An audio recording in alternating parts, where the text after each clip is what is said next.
알아보다가 우연히 키토제닉을 알게 됐고 완전 미친 쌉소리구나 했었고 왜냐하면 기름을 퍼먹으라고 하니 네, 탄수화물 먹지 말고 기름을 퍼먹으면 네가 아픈 모든 곳이 나을 거야 라는 내용이었기 때문에 그거를 누가 믿습니까? 저는 10,000명 이상의 다이어트 커뮤니티를 운영하고 있고요. 운동 강사들 대상으로 다이어트 강의를 하고 있습니다. 또한 다이어트 식단 브랜드 틴키토와 무설탕 한식 브랜드 제로밥상을 운영하고 있습니다. 다이어트가 어렵다고요? 제가 평생 날씬한 몸으로 살게 해드리겠습니다. 안녕하세요. 틴키토 김윤겸입니다. 저희 팟캐스트 이번 편 출연자는 굉장히 귀한 분을 모시고 얘기를 좀 해보려고 하는데, 아마 키토제닉을 오래전에 시작하셨거나 안지 오래된 분들은 이미 알고 계실 것 같아요. 저탄고지 키토제닉의 시조새, 썩은 물, 고인물을 넘어서 이제 썩은 물이 되신 키슬님이시고요. 지금은 멘탈 코치이자 출산 후에 유아식 인플루언서로 활동을 하고 계신 김슬기님 모시고 대화 나눠보려고 합니다. 안녕하세요. 키토계 시조새 아모나이트 썩은물 키슬이라고 합니다. 반갑습니다. 네, 불러주셔서 영광입니다. 아, 네, 반갑습니다. 사실 저희는 이제 독서 모임에서 네. 처음 만나 뵙게 됐었는데 그때 받았던 인상이 되게 강렬했어요. 저는 아, 그러셨어요? 그때 네. 우리 퓨처셀프 네, 그때 처음 뵀던 것 같은데, 맞아요. 저는 사실 혼자 들으면서 되게 동의를 많이 했어요. 제가 생각하는 거랑 비슷하게 생각하는 부분도 많고, 좀 제가 중요시하는 것들을 동감하시는 것 같다는 느낌을 받았었고, 네. 저는 약간 그런 갈증이 좀 있거든요. 좀 진짜 어른을 좀 만나고 싶은, 되게 아, 성숙한. 네. 근데 그렇다는 인식을 되게 많이 받아서. 어머, 너무 큰 칭찬. 어떡하지? 근데 이미 시조새 썩은 물이시라서 이 기간 동안 다져진 것들이 있지 않을까. 그래서 되게 그때 느꼈던 소감은 모셔보면은 풍부한 얘기가 나올 것 같다는 느낌이었어요. 그래서 꼭 모시고 싶었고, 저탄고지 처음에 2000 몇 년도죠? 시작한 건 2016년 7월이었고요. 네. 제가 키토를 처음 알게 된 건 2015년이었어요. 15년이면 근데 지방의 누명 전. 훨씬 전이죠. 지방의 누명이 2016년 9월에 맞아요, 나왔고 맞아요. 제가 2015년 중반쯤에 키토를 알았고 그때는 정말 아무것도 그쵸. 없는 상태였어요. 근데 몸이 항상 늘 너무 아팠던 사람이라 저는 이제 그러니까 그런 얘기 많이 했어요. 나의 엔겔 지수는 모두 병원에 모방이 되어 있다. 그 정도로 네네. 파우치에 이제 화장품보다 약이 많고 막 이랬던 사람이었어요. 나이가 어떻게 되셨어요, 당시에? 어머, 계산해야 되네 이제. 9년 전. 네. 9년 전이면 31살이네요. 지금. 40이에요. 아, 진짜요? 네, 85년생입니다. 먹을 만큼 많이 먹었죠. 저 몰랐어요. 아, 진짜요? 그럼 엄청 동안이신 것 같은데. 아, 고맙습니다. 네. 북클럽 독서 모임 있는 네. 분들이 다 동안인 것 같아요. 아, 네, 맞아요. 아무래도 조금 뭐랄까 안주하지 않는 분들이 좀 젊게 사시는 것 같긴 해요. 동감합니다. 네. 맞아요. 잘 안 늙더라고요. 네, 그리고 아무래도 웰니스 쪽에서 다들 일을 하시는 분들이다 보니 웰니스 쪽에서 일을 하려면 자기가 그걸 몸소 보여줘야 맞아요, 되잖아요. 맞아요. 그런 입장에 있다 보니 아무래도 다른 사람들보다 건강 관리 열심히 하게 되고 그렇죠. 그런 부분이 있죠. 예, 아무튼 그래서 2015년에 키토를 알았고 왜 그걸 찾아보게 됐냐면 너무 아프니까 병원에 가도 해결이 안 되잖아요. 나는 왜 아플까라는 고민에서 이제 음식이 문제인 건 아닐까? 이렇게 됐던 거죠. 그래가지고 막 알아보다가 우연히 키토제닉을 알게 됐고 완전 미친 쌉소리구나 했었고 왜냐하면 기름을 퍼먹으라고 하니 네, 맞아요. 탄수화물 먹지 말고 기름을 퍼먹으면 네가 아픈 모든 곳이 나을 거야 라는 내용이었기 때문에 그거를 누가 믿습니까? 지금이야 그래도 많은 사람들이 알고 있고 뭐 팀키토에서도 알려주고 여기저기서 많이 알려주니까 사람들이 그런가 보다 할 수 있지만 그땐 정말 아무도 그렇게 생각하지 않았거든요. 그래서 와, 사람이 이렇게까지 미친 소리를 할 수 있구나라고 생각했지만 더 이상 갈 데가 없었기에 공부를 바로 시작은 못했고 공부만 한 1년 정도 했던 것 같아요. 예, 자료 찾고 알아보고 공부하고 책 찾아보고 뭐 영어도 잘 못하는데 논문 굳이 찾아서 보고 그런 시간들을 거쳐서 이 정도면 내가 해볼 수 있을 것 같아라고 해서 시작했던 게 2016년 7월 30일. 근데 그때는 한국어 자료가 없었을 것 같은데? 없었고요. 네. 있어봐야 제 기억이 맞다면 에베코지 선생님의 당질 제한식 다이어트 그 정도였던 것 같아요. 그때 번역서였던 거죠? 그쵸. 그거까지는? 우리나라에 출간이 되어 있는 서적은 아마 그거하고 제 기억이 맞다면 이제 너무 오래돼서 그 아기들 뇌전증을 위한 네. 키토 식단 레시피 책이 있었어요. 그거 아. 병원에서 발간된 책이었거든요. 네네네네. 그거 그렇게 2권 정도 있었던 것 같아요. 너무 옛날 얘기라서. 예. 저는 그때 모르고 한창 열심히 먹고 살 많이 쪘을 때라서 전혀 몰랐었고. 그쵸, 원래 키토제닉이 뇌전증 치료식으로 유명하고 영화도 있어요. 아, 네, 맞아요. 딜로함이라고. 네네네네. 메릴 스트립 맞아요. 선생님 나오시는데 네네. 맞아요. 그것도 있었고. 하여튼 저도 처음에 마찬가지로 이거 개소리인 것 같은데 이러다가 그 영화를 보고 어쩌면은 답이 될 수도 있겠는데 라는 생각을 조금 한번 했었어요. 2015년, 16년 그때 제가 전혀 배경을 몰라요. 당시의 상황을. 저는 네. 2019년, 20년 그때 처음 접했었고 음, 그러다 보니까 전혀 모르는데 그 제가 알기로 키토 카페 있잖아요. 27만 네네. 카페가 2012년에 개설돼 맞아요. 있더라고요. 그쯤이었을 거고, 네. 제가 15년에 그 자료 접할 수 있었던 것도 거기 덕분인 거죠. 그때는 제 기억이 맞다면 2,000명도 안 되는 정말 맞아요. 소규모 카페였고, 그 미국에 사시는 분들이 자료 번역해서 올려주시고 막 그런 분위기였어요. 그러니까 좀 약간 학구적이고 공부하는 분위기. 그리고 이제 그때 당시에 매니저셨던 토키님이 네네. 자료 정리해서 올려주신 되게 주옥 같은 내용들, 그런 것들 토대로 좀 공부를 많이 할 수 있었죠. 아니, 저번에 또 로우님이 한번 나오셨어요. 아, 네, 형진 네. 씨도 왔군요. 네, 저희 첫 팟캐스트 아, 그걸 형진 씨랑 하셨어요? 네, 아, 대표님이랑 네. 했었는데 네. 그때 키토 카페 설립 얘기 뭐 이런 거 조금 간단하게만 네. 들었었는데 아마 그때 같이 시작하셨던. 맞아요. 네. 형진 씨도 저랑 아마 비슷한 시기에 시작을 하셨을 거예요. 그래서 저희가 2017년도에 그때 당시에 저자세했던 저랑 메이님 둘, 네네. 그다음에 지방시 하셨던 네 분, 그다음에 네. 명품 캥거루님, 맞아요. 그다음에 형진 씨, 그 몇 음. 분 이렇게 해가지고 키크연이라는 걸 만들었었어요. 키토 컨텐츠 크리에이터 연합회의 줄임말이에요. 그래서 같이 활동도 하고 그러다가 이게 커지기가 좀 힘든 구조긴 하잖아요. 물론 많이 키워주셨지만 저희는 이제 그걸 단합할 힘이 조금 부족했었어가지고 그래서 아쉽게 키크연은 정리되긴 했지만 여전히 지방시 쪽에서도 이제 슈가님이나 양 과장님 같은 경우 계속 지속적으로 활동하고 맞아요. 계시고 형진 씨도 계속 마이노멀 해주시고 계시고 컨텐츠를 막 주력으로 하시진 않아도 그분들도 여전히 썩은 물로서 열심히 이쪽을 이끌어주고 계시죠. 와, 사실 저는 제가 한 3세대쯤 되지 않을까 생각하거든요. 네. 저는 그 중간을 잘 몰라가지고 중간. 그러니까 처음에 하시고 카페 네. 하시고 네. 로우님도 그때 하셨는데 첫 유튜브는 세대고. 조금 나중에 하시지 않아요? 유튜브 18년, 네, 17, 18년이었던 걸로 기억하고요. 2세대 분들이 많이 생기셨었는데 그분들이 여전히 하고 계신지는 잘 모르겠어요. 그러니까 좀 약간 애매한 포지션이었던 것 같아요. 키토라는 이름을 뭐 대놓고 쓰지 않는 분도 계셨던 것 같고 잘 될 것 같아서 도전했다 잘 안 된 분도 계셨던 것 같고 약간 과도기에 계셨던 그분들이 이제 2세대신 것 같고 네. 이제 윤겸님이나 이제 틴키토 같은 분들이 이제 3세대로서 갑자기 이제 또 막 부흥을 일으켜 주신 세대시고 약간 그렇게 보고 있어요, 저는.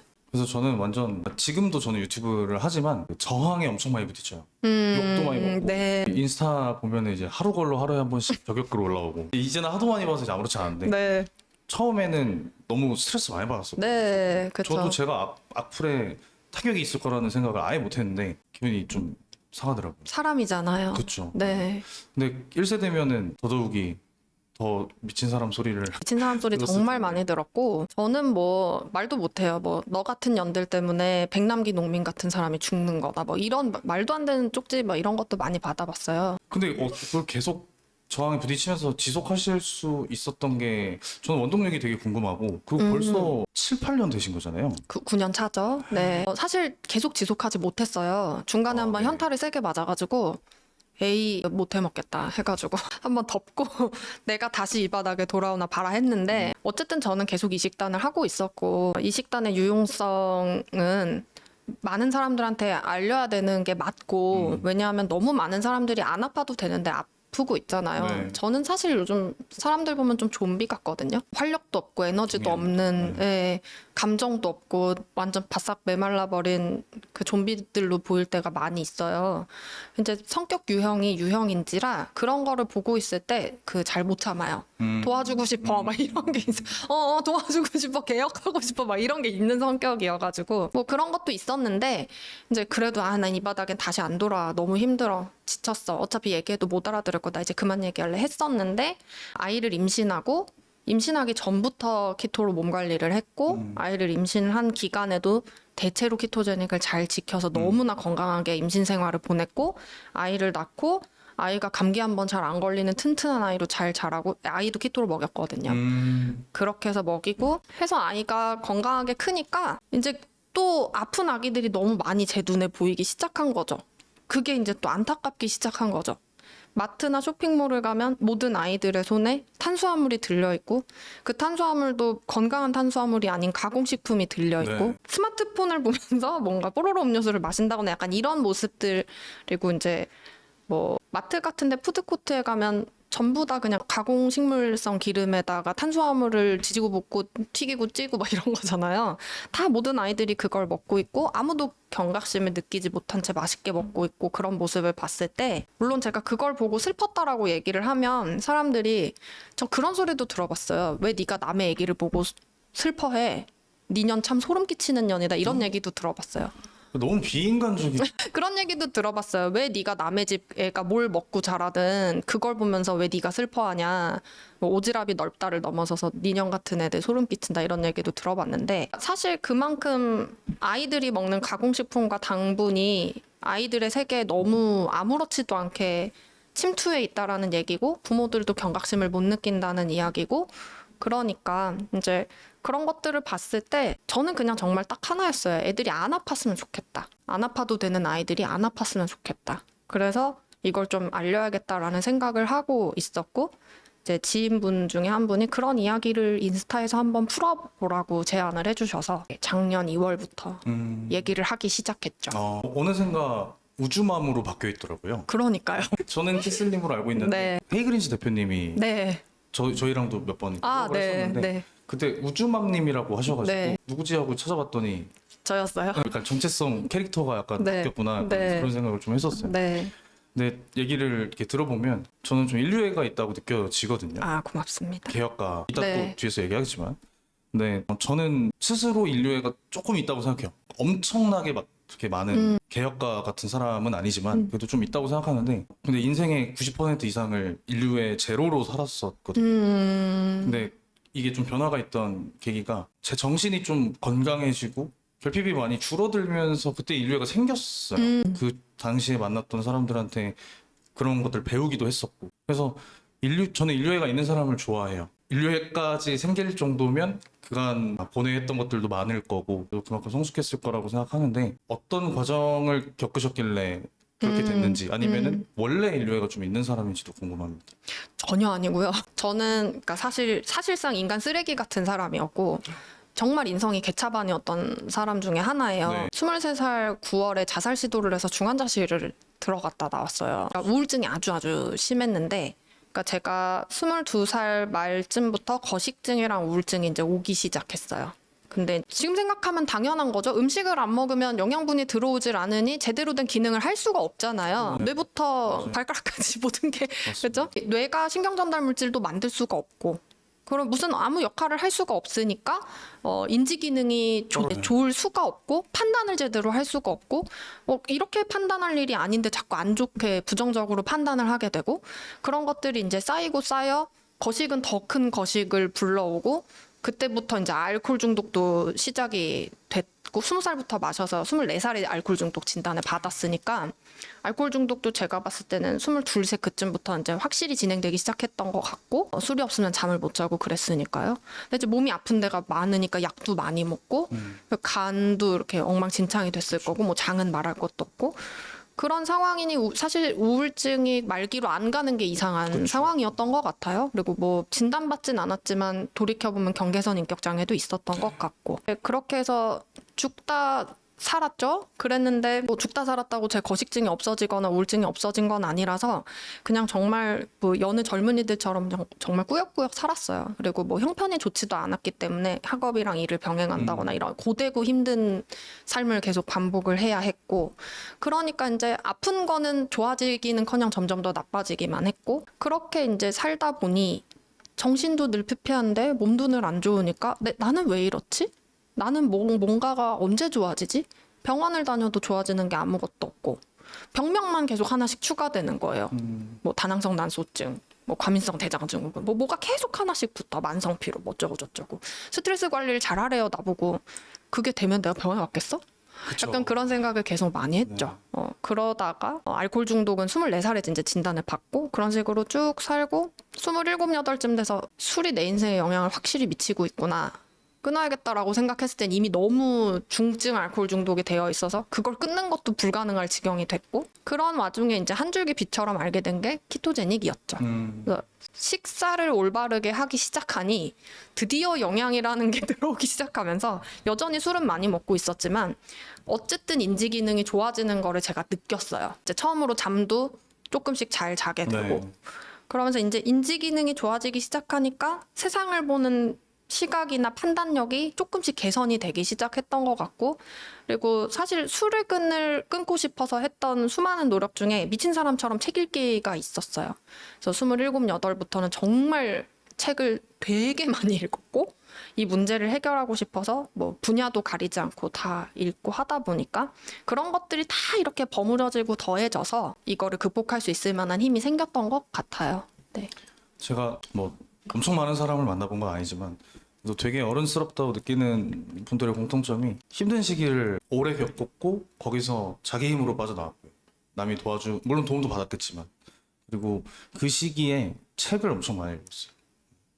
사실 저도 똑같아요. 그 시기와 책 읽는 시기가 다 있어서 그 이후의 삶이 굉장히 많이 달라진 케이스인데 근데 하나 궁금한 게 네. 있었어요. 그러다가 힘든 시기 이겨내고 키토제닉 하고 뭐 이렇게 됐잖아요. 네. 근데 그렇게 중독과 정신이 망가진 상태에서 내가 방법과 지식을 안다고 바로 이게 실천이 되지도 않을 거라고 생각해요. 네. 전혀 안 되죠. 어떻게 실천해서 하셨는지가 궁금합니다. 저는 제가 코칭해드리는 분들한테도 꾸준히 해왔던 얘기인데 해볼 수 있는 건 그냥 다 해보는 거. 어떤 방법이 나한테 먹힐지는 정말 모르거든요. 어떤 사람은 A라는 사람이 알려준 방법대로 해서 한 방에 해결되는 사람도 있어요. 근데 어떤 사람은 이것도 안 맞고 저것도 안 맞고 그것도 안 맞을 수도 있거든요. 그럼 결국 해보는 수밖에 없고 맞아요. 하나를 해보는 것도 끝까지 해보는 수밖에 없고 아니면 돌아서 나와서 다시 가야 되고 저는 그냥 그거의 반복이었던 것 같아요. 그래서 제가 그 독서 지도를 할 때 말씀을 많이 드리는 게 책은 어떤 책을 읽어도 지침이 있거든요. 그럼 책 한 권을 다 읽으면 그 책에 나온 지침을 한번 써머리를 해라. 그런 다음에 그걸 워크시트처럼 실천을 해라. 그러고 나야 그 책이 내 거다.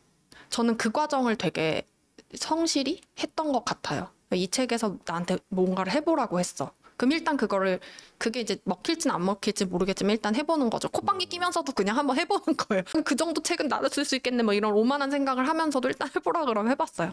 그런 것들 중에 이제 먹혀 들어갔던 게 있고 해봐야 깨닫는 것들이 있잖아요. 그래서 뭔가 이렇게 하나 깨닫는 게 생기고 그런 것들이 제가 많이 썼던 표현이 내가 벗어나야 되는 일이 있고 그게 선이 이쯤 있다고 하면 어쨌든 여기까지 계속 올라가서 맞아요. 이 임계치를 넘어가야 탈출이 되는 건데요.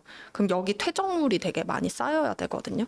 근데 그 퇴적물을 만들어주는 게 배우고 해보고 실패하면 그냥 다음 거 또 해보고 그냥 묵묵히 계속 그거를 반복해서 퇴적물이 쌓이면 그거 밟고 올라가서 어느 날 갑자기 뿅 하고 바뀌는 건데 사람들이 볼 때는 이렇게 갑자기? 어떻게 했어? 이제 이렇게 물어보는 거죠. 남들이 봤을 때는 그냥 여기서 이렇게 올라간 것 같거든요. 그러니까 그래서 제일 많이 물어보는 질문들이 어떻게 살 빼셨어요? 어떻게 술 끊으셨어요? 어떻게 식이장애 극복하셨어요? 이런 건데 말할 수가 없어요. 그쵸. 퇴적물을 만드는 그 오랜 그 진짜 짜증나고 힘든 그 시기를 지나가야 되는 거라서 저는 진짜 100% 동의하고 저도 같은 방식으로 했어요. 모든 걸 다 해보고 다 실패하고 피드백하고 근데 그러다 보면 마지막에 이제 뇌에서 알고리즘이 쫙 다 맞춰지는 순간이 오잖아요. 맞아요. 저는 그게 딱 되면 그 다음부터 인생 난이도가 한 3단계 낮아진다고 생각하거든요. 내 방식이 생긴 거예요. 맞아요. 인생 대하는 태도로서. 그게 너무 공감이 되는데 저는 그 방법이 유일하다고 생각해요. 사실은. 저도 그래요. 네. 네. 근데 그렇게 수많은 시행착오를 다 온몸으로 견뎌내려면 절실해야 된다고 생각해요. 네. 맞아요. 그거를 너무 개선하고 싶은 마음이 있어야 되는데 힘들지만 아직 절실하지 않은 분들도 많아요. 그런 그럼요. 분들을 어떻게 이렇게 행동까지 저는 사실은 저한테 자기 발로 오시는 분들은 그만큼 절실하신 분들이라고 생각을 해요. 네. 이런 분들한테는 어떤 지도를 해드려도 잘 따라오세요. 믿고 오시고. 그리고 저는 이분들 흔히 이제 라포라고 부르죠. 그러니까 이분들과 이 가까워져서 그러니까 제가 뭔가 말을 했을 때 그걸 실천해보고 싶은 생각이 드실 정도의 이 관계 형성이 엄청 중요하다고 생각해서 그거에 더 노력을 많이 기울이고 있는 편이고요. 저는 제 발로 찾아오시지 않은 분들은 웬만하면 거절합니다. 저는 그 좀 전에 얘기하신 그 절실함이나 간절함이나 뭐 이걸 정말 극복해보고 싶은 그 마음이 있어도 어려운데 맞아요. 네. 그 마음 없이 이제 뭐 와이프가 내려와서요, 뭐 엄마가 데려와서요 이렇게 하신 분들이 잘 된 경우가 거의 없어요. 그러니까 이분들께 뭔가를 깨닫게 도와드릴 수는 있지만 그게 이제 성공까지 이어지기는 좀 어렵지 않나? 그래서 저는 그럴 마음이 없는 사람한테까지 시간을 쓸 필요는 없다고 생각해요. 이분들도 자기 나름으로 이런저런 고난을 겪어서 소위 이제 알코올 중독에서 얘기하는 바닥을 치는 경험을 하시면 그때 자기 힘으로 어떻게든 올라가야겠다라는 생각이 생기실 거고 그분들은 그때 하시면 된다고 봐요. 근데 그게 없으신 분들한테 이제 우리가 에너지와 정력과 사랑과 뭐 이런 거를 쓸 필요까지는 없다고 생각해서 저도 원래 쉽게 얻으려는 그런 태도를 별로 좋아하지 않아요. 네. 않는데 불가능한 얘기겠지만 쉽게 해결되게 만들면 확실히 세상에 플러스는 많이 되는 것 같아요. 그래서 그 방법을 항상 고민해보는데 매번 뾰족한 수가 없습니다.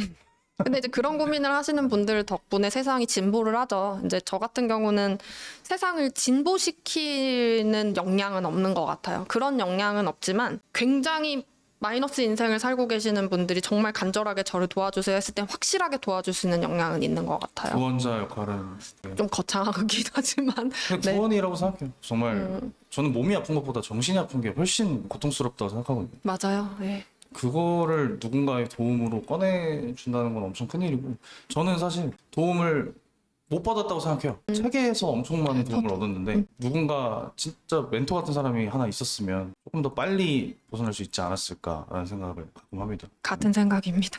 그래서 그 일을 하시는 거라고 생각하고 맞아요. 그러니까 저도 책 속에 수많은 멘토와 스승님들이 계셨지만 그분들에게 다이렉트로 이렇게 코칭을 받을 수는 없었거든요. 맞아요. 네. 그래서 뭐 정말 짧게 다만 하루 이틀이라도 이분들께 진짜 1대1 지도를 받았으면 훨씬 더 빨리 좋아지지 않았을까라는 생각을 하긴 하는데 그랬으면 또 지금 도와드리는 분들을 못 도와드렸을 것 같기도 맞아요, 해요. 맞아요.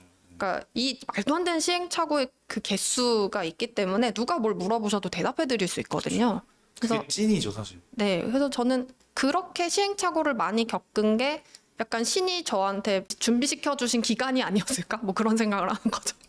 고난을 겪는 데는 이유가 있다고 생각합니다. 네. 정해둔 게 있지 않을까 생각합니다. 전 종교는 없습니다만 근데 어쨌든 인간보다 초월하는 무언가는 있을 거라고 확신하거든요. 네. 누군지는 모르지만 그 사람이 의식적인 존재인지 뭐 의도가 있는지는 모르겠으나 이렇게 생각하면 마음이 좀 편하더라고요. 맞아요. 네. 네. 그렇게 편하게 살려고 하고 있습니다. 왜 그렇게 저항에 부딪히면서도 해나가시는지 확실하게 이해를 했고 네. 근데 제가 되게 많이 받는 비판 중에 하나가 너는 의사도 아니고 학자도 아니고 전공자도 아닌데 어떻게 그런 얘기를 할 수 있느냐라고 비판하시는 분들이 많아요. 근데 제 입장을 먼저 말씀드리면 저는 연구자, 학자 같은 사람들이 하는 일과 그 대중과 그 둘 사이에 있는 커뮤니케이터가 하는 일은 다르다고 생각하거든요. 그리고 연구자분들은 오히려 커뮤니케이터 역할을 잘 못하는 분이 많아요. 엄청나게 똑똑하시기 때문에. 그래서 저는 그렇게 생각하는데 아직은 이제 동의하시는 분이 많은 것 같지는 않고 근데 그런 비판을 받았을 때 어떻게 대처하시는지도 궁금합니다.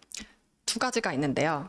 첫 번째는 이런 이야기를 하는데 그 정도의 전문적인 지식은 필요 없다고 말씀드립니다. 내 몸이 아파보고 내 정신이 아파본 사람이 이걸 극복했다는 거는 극복하는데 필요한 정도의 지식을 갖췄다는 뜻이거든요. 그 정도의 지식이면 개인이 자기 인생을 개혁시키고 비슷한 고통을 겪고 있는 남의 인생을 개혁시키기엔 충분해요. 물론 그거 이상으로 더 알면 더 좋겠죠? 그렇죠. 네. 그래서 뭐 윤겸님도 그러시겠지만 훨씬 더 전문적인 지식을 갖추려고 노력을 많이 하죠. 맞아요. 어쨌든 남을 도와야 되는 일을 하고 계속 공부하고 그쵸. 그래서 끊임없이 공부를 해서 새로운 지식을 채우는 게 1번이잖아요. 맞습니다. 근데 그 1번에서 2번으로 이어지는 게 뭐냐면 사람들이 그렇게 좋아하시는 그 전문가 분들이 우리가 하고 있는 이야기를 먼저 해주셨으면 우리 같은 사람들이 필요가 없었지 않았을까요? 근데 그분들이 그걸 뭐 고의로든 고의가 아니든 그거를 못 해주셨든 안 해주셨든 하지 않으셨기 때문에 우리 같은 사람이 하는 거거든요. 공백이 있기 때문에. 네, 그렇죠. 그러니까 필요해서 만들어진 사람들이에요. 어떻게 보면. 그리고 이분들이 여러 가지 이유로 못하고 있는 그 추가 공부, 나머지 공부, 나머지 공부를 필요해서 하는 사람들이란 말이에요. 그래서 어떤 면에서는 전문가분들이 모르는 부분도 알고 있는 것도 있어요. 실제로 그 전문가분들이랑 이야기를 나눠봤을 때 제가 하고 있는 이야기를 못 알아들으시는 전문가분들을 저는 많이 겪었거든요. 좀 어떤 유형의 대화였어요? 그러니까 예를 들면 이런 거죠. 포화지방과 불포화지방에 대한 이야기, 콜레스테롤에 대한 이야기 이런 것들. 콜레스테롤이 높은 게 무조건 나쁜 게 아니에요라고 얘기했을 때 어리둥절해하는 전문가의 모습을 본 적도 있고, 식이 콜레스테롤이 혈중 콜레스테롤에 미치는 영향이 15% 안팎밖에 안 된다라는 얘기를 했을 때 띠용하시는 그런 모습을 본 적도 있고. 그러니까 사실 이 정도의 지식은 막 되게 거창한 지식도 아니거든요. 다만 새로이 밝혀진 지 그렇게 오래되지 않은 지식일 뿐이죠. 근데 이 전문가분들이 모두 그러신 건 아니지만 전문가분들이 그렇게 많은 공부를 하셨는데 세상의 진보 속도가 너무 빨라서 새로운 지식이 너무 빨리 계속 나오거든요. 물밀듯이 계속 나오는데 이분들이 과거의 지식에 갇혀 있으면 사실 되게 위험한 거라고 저는 생각해요. 오히려 전문가인데 전문 지식이 없을 수도 있는 어떤 면에서는 그런 상태에서 진료를 보고 처방을 하고 그런다면 위험해질 수도 있는 거잖아요. 그래서 저는 그런 쪽으로 이야기를 좀 많이 드리고 있고 이걸 그냥 짧게 얘기하면 이 정도 지식을 이야기하는데 전문 지식까지는 필요가 없습니다. 이렇게 얘기하고 있죠. 개인이 자기 건강 돌보는 정도의 지식, 물론 우리는 그거 이상의 것을 갖추려고 노력을 하지만 네, 충분하다고 생각하고 있습니다. 저는 약간 노벨 수학상 받는 사람이랑 현우진이랑 둘 다 상황이 1%인데 역할이 다른 거라고 말씀을 드리는 것 같아요. 네, 맞네요. 노벨 수학상 받아도 현우진만큼 잘 못 가르치기 때문에 역할이 다릅니다. 네. 그다음에 알코올 중독이나 네. 식이장애 이런 것들이 저는 사실 엄청 만연해 있다고 생각해요. 근데 본인들이 그런 상태라는 걸 인지를 하기 어려운 것 같고, 저도 20살, 21살, 22살 할 때 술을 한 달에 27번 정도 마셨습니다. 예. 물론 조금 다를 수는 있는 게 저는 술 자체를 좋아하진 않는 것 같아요. 물론 위스키나 이런 거는 마시는 거 즐기긴 하지만 그 술자리에서 같이 노는 거에 중독됐던 것 같아요. 물론 뭐 저는 성격이 좀 찐따라서 파팅하러 다니고 이런 건 있지만 남자애들끼리 그냥 우리 하는 술자리들 있잖아요. 네. 그런 걸 엄청 좋아했어서 그렇게 오랫동안 살았었거든요. 근데 지금은 이제 술을 1, 2주에 한 번? 그 정도 먹는 것 같아요. 근데 저는 제가 이거를 개선한 방법은 감정적인 공허함이 많이 줄면서 그냥 자연스레 없어졌어요. 그리고 목표가 분명해지면서. 근데 아마 다른 방법도 많을 거라고 생각해요. 전문가시니까. 개인의 해결 방법 혹은 그 문제가 생겼던 원인 뭐 이런 얘기 해주시면서 설명해 주시면. 결론부터 얘기하면 모든 중독적인 부분을 해소할 수 있는 제일 좋은 부분은 그 중독 물질이나 행위가 더 이상 필요 없어지는 라이프가 되는 게 제일 중요해요. 그 얘기를 지금 말씀해 주신 것 같은데요. 어쨌든 우리가 술을 마시고 어떤 중독적인 행위를 한다는 건 그게 갖다 주는 어떤 즐거움이나 안도감이나 위안감이나 그런 것들이 있다는 거고 네. 그걸 되게 손쉽게 갖다 주기 때문에 되게 쉽게 중독이 되는 거잖아요.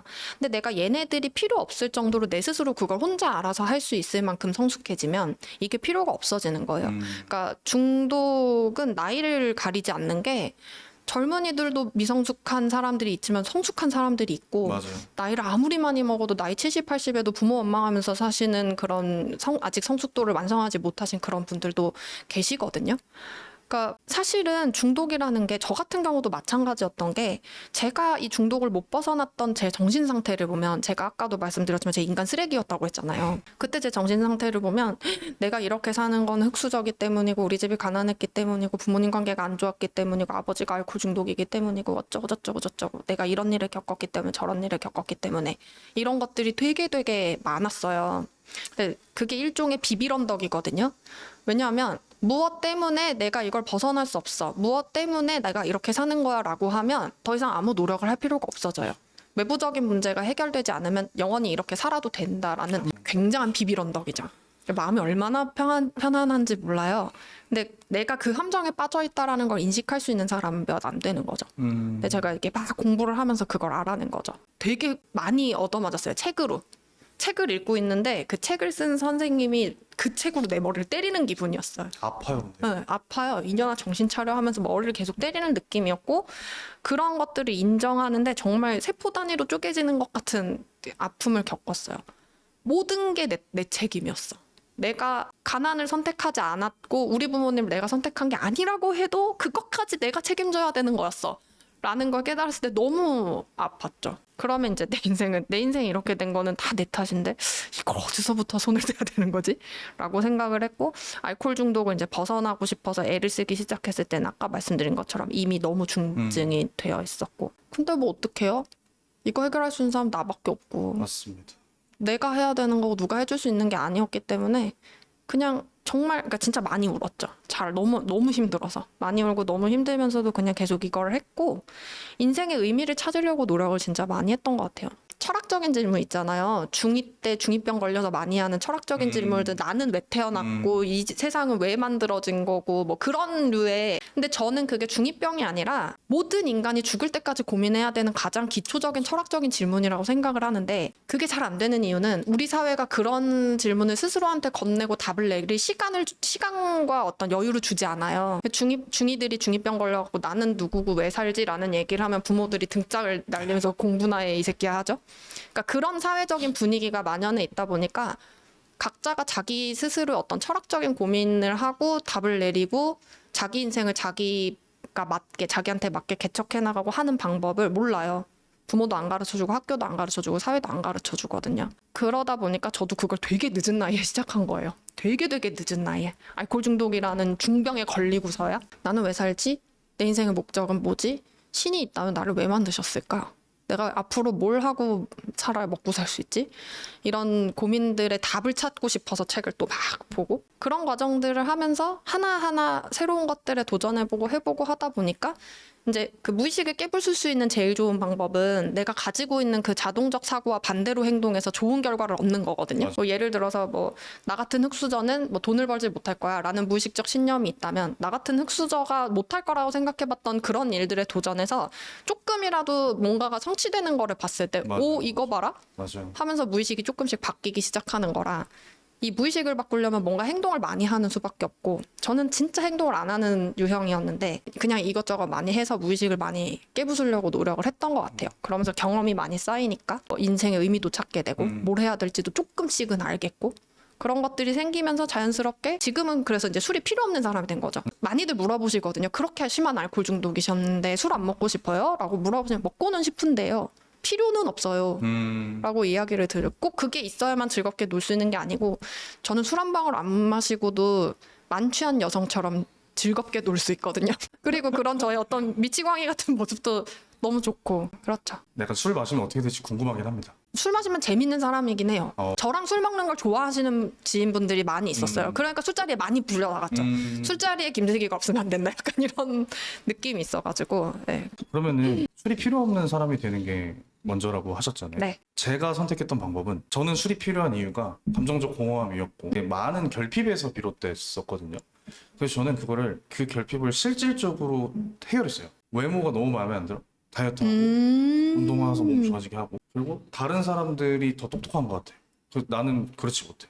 책을 엄청 많이 읽었어요. 그래서 실제로 저는 한 5년 전보다 사고력이 2배 이상 높아졌다고 스스로 생각하거든요. 뭐 남이 보면 아닐 수도 있겠지만. 근데 그렇게 해서 없애고, 그다음에 경제적으로 너무 궁핍하면 어떻게 돈을 벌 수 있는 방법을 찾아서 그걸 해결했고, 그런 식으로 진짜 문제를 해결했어요. 저는 이게 좋다고 생각을 하는데 다른 방법이 있는지도 좀 궁금하고, 그런 결핍이나 공허를 해결할 수 있는 다른 방법이 있습니다. 뭐냐면 결핍이나 공허나 고통이 인생에서 없어야 된다는 생각을 버리는 거예요. 저는 이게 되게 중요한 거라고 보거든요. 그러니까 결핍이 있고 그거를 채우려는 노력도 당연히 좋은데요. 그렇게 하면 언젠가 결핍은 또 생길 수도 있거든요. 무한반복인 것 같아요. 그래서 더 행복한 것 같기도 하고, 그쵸. 그래서 계속 발전하기도 하는 거예요. 그래서 보상이 달콤하기도 하고. 그쵸. 맞아요. 그게 저는 다 장단점이 있다고 봐요. 그런데 어쨌든 결핍을 성취로 메꾸는 거 좋긴 하지만 그게 어떤 번아웃이나 또 다른 정신적인 문제를 불러올 수도 있겠죠. 밸런스를 잘 못 지킨다면. 저는 기본적으로 인생에 결핍이나 우울함이나 불안함이나 고통은 있을 수밖에 없다라는 걸 받아들이면서 해결한 케이스예요. 그 약간 어느 책인지는 잊어버렸어요. 누가 했던 얘기인지도 잊어버렸어요. 근데 왜 네 인생이 고통스럽지 않아야 된다고 생각해? 라는 질문이었어요. 되게 도발적인 질문이죠. 네. 그러네? 고통을 고통으로 인식하는 순간 고통이 되게 세지거든요. 근데 고통은 그냥 인생에 있을 수밖에 없는 과정이라는 걸 인식하면 아이러니하게도 고통이 줄어드는데, 이거를 저한테 가르쳐준 책이 있어요. 아직도 가야 할 길이라고. 스카펙. 맞습니다. 네, 맞아. 스카펙 박사가 쓴 아직도 가야 할 길에 첫 장이에요. 맞아요. 인생이 고통스러울 수밖에 없다라는 걸 인정하면 아이러니하게도 고통이 줄어든다. 저는 이걸 또 성장통에도 비유를 많이 하는데 저는 어렸을 때 지금 키가 크잖아요.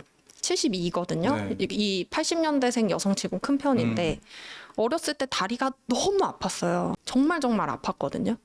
그 다리가 그만큼 아프지 않았으면 이만큼 키가 클 수 있었을까라는 생각을 해요. 물론 전 이만큼 크고 싶진 않았기는 한데요. 어쨌든 그러니까 그냥 자연의 섭리 중에 하나인 것 같아요. 성장을 위해서는 고통이 수반될 수밖에 없다는 거. 그래서 저는 오히려 내가 지금 인생을 사는데 뭔가 고통스럽다면 성장의 기회라고 보고 있어요. 이 아픔을 가지고 잘 극복해냈을 때 극복하고 있는 이 시간은 진짜 지옥 같지만 이거를 극복하고 났을 때 업그레이드 되는 건 사실이라서 인생은 계속 그렇게 하다가 죽는 거라고 생각하는데 업그레이드를 포기하는 순간 평생 애로 살다가 가는 거라고 보는데 저는 이제 물어보는 거예요. 어쨌든 인생은 선택이고 뭘 선택하든 잘못은 아니니까 그 성장통이 너무 아파서 그냥 포기하고 애로 살 것인가 징얼징얼대면서 애로 살 것인가 아니면 아플 수밖에 없다는 걸 받아들이고 어른이 되기로 결심을 할 것인가 그거는 뭐 사실 뭐로 선택해도 잘못된 건 아니라고 봐요. 근데 저는 너무 후자가 되고 싶었고 지금도 후자가 되고 싶고 이게 되려면 이제 아파야 된다는 걸 아니까 예전 아픈 일이 생기면 아프구나 하죠. 네. 저도 비슷한 인식의 전환을 했던 게 그냥 이렇게 생각했어요. 원래 아픈 거야. 그래서 안 아프면 땡큐. 아프면 제로. 마이너스가 아니다. 제로. 그쵸.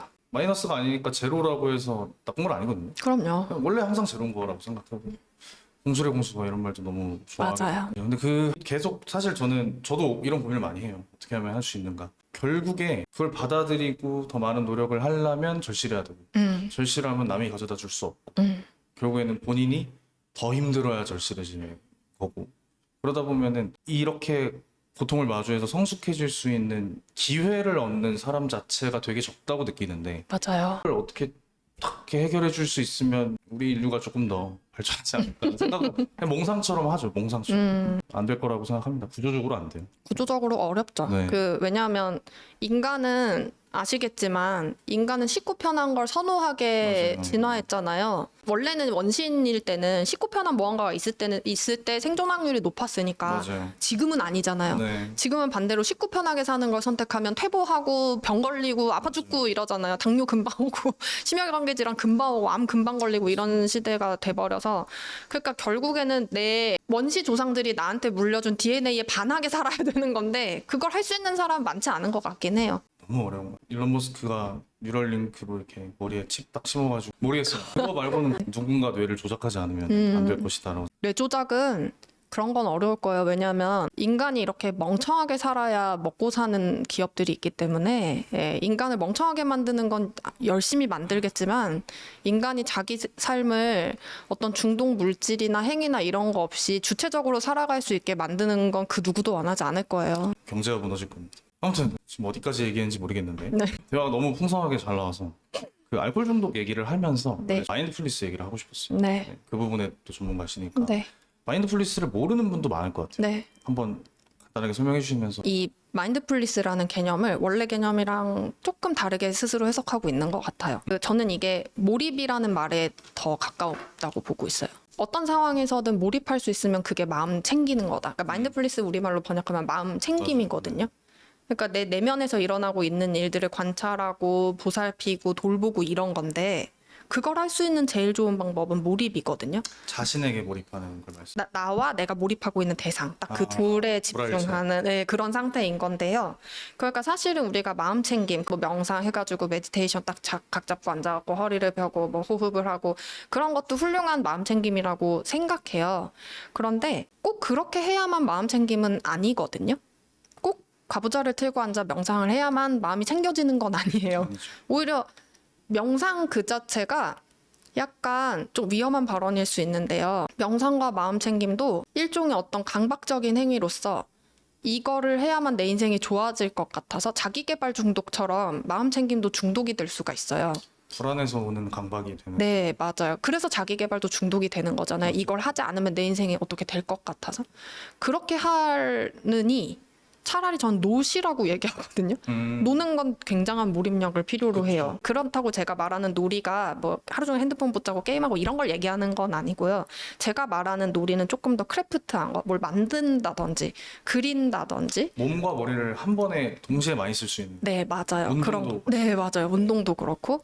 그러니까 우리가 시덥잖게 생각하는 그런 것들이 놀이가 돼서 인생에 들어오면 저는 그만한 마음 챙김은 없는 것 같고요. 독서도 그런 것들 중에 맞아요. 일부인 것 같고 제일 좋은 방법은 이제 키토를 주제로 한 채널이니까 제일 좋은 방법은 집에서 요리를 해먹는 겁니다. 굉장한 네. 마음 챙김이라고 생각해요. 내가 먹을 음식의 재료를 직접 마련해서 그걸로 요리를 하는 그 모든 순간에 상당히 몰입해 보는 거죠. 요리를 하는 과정에서도 향에도 몰입해보고 이게 내 몸에 먹을 때도 이게 내 몸에 들어와서 뭔 짓을 할지에 대해서도 몰입을 해보고 저는 요리도 만들기잖아요. 거기에 몰입하는 게 굉장히 좋은 마음챙김이라고 보고 있어요. 저는 너무 동의하고요. 몰입이 행복의 가장 중요한 요소라고 생각해요. 몰입하는 대상이 아예 없는 삶은 행복하지 않을 것 같다는 생각을 해요.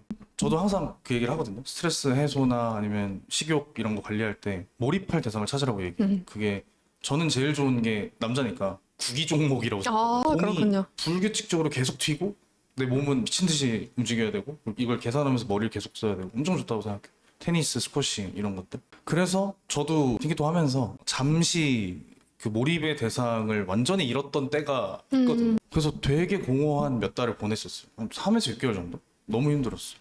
근데 그때 다양한 걸 시도했어요. 클라이밍도 해보고 테니스도 쳐보고 책도 다시 읽어보고 러닝도 한번 해보고.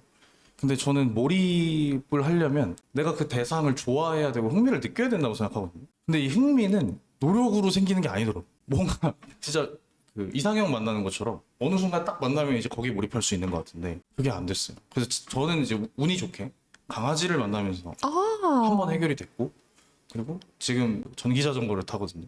자토바이라고 자토바이 너무 귀엽다. 자전거 오토바이 합쳐가지고 전기 자전거를 타는데 요즘에는 그게 너무 재밌고 출퇴근할 때 그걸 타고 다녀요. 아하. 출퇴근이 재밌어요. 빨리 퇴근하고 타고 집 가고 싶어. 이런 게 있으니까 사람이 활력도 더 생기고 너무 좋은데 다시 돌아오면 몰입은 노력으로 안 되고 우연히 만나야 되는 것 같은데 그래야 흥미가 있는 대상이 네. 생기니까 이걸 해결할 수 있는 방법이 있나요? 음식을 잘 먹으면 돼요. 왜냐하면 제가 볼 때 몰입은 건강한 사람이 할 수 있는 거거든요. 말씀하신 것처럼 몰입이 내가 뭔가를 좋아한다고 흥미가 바로 생기지 않는다고 했던 이유가 뭐냐면 몸이 불건강해서 정신이 불건강하면 아무것도 흥미가 안 생겨요. 제가 재밌는 예시를 들어드리면 제가 이번에 친정엄마랑 남편이랑 아기를 데리고 넷이 나트랑을 다녀왔어요. 네. 덥고 습한 나라잖아요. 근데 제가 그 나트랑 3박 4일을 진짜 행복하게 있었거든요. 근데 그 행복한 3박 4일을 있으면서 뭘 떠올렸었냐면 정말 정신이 안 좋을 때 다니던 회사가 동남아로 저를 파견을 보내가지고 동남아에서 잠깐 지낸 적이 있었는데 그때 저는 동남아에 죽어도 다시는 안 오겠다고 생각했었어요. 몸이 아프고 힘드니까 아무것도 좋지가 않은 거예요.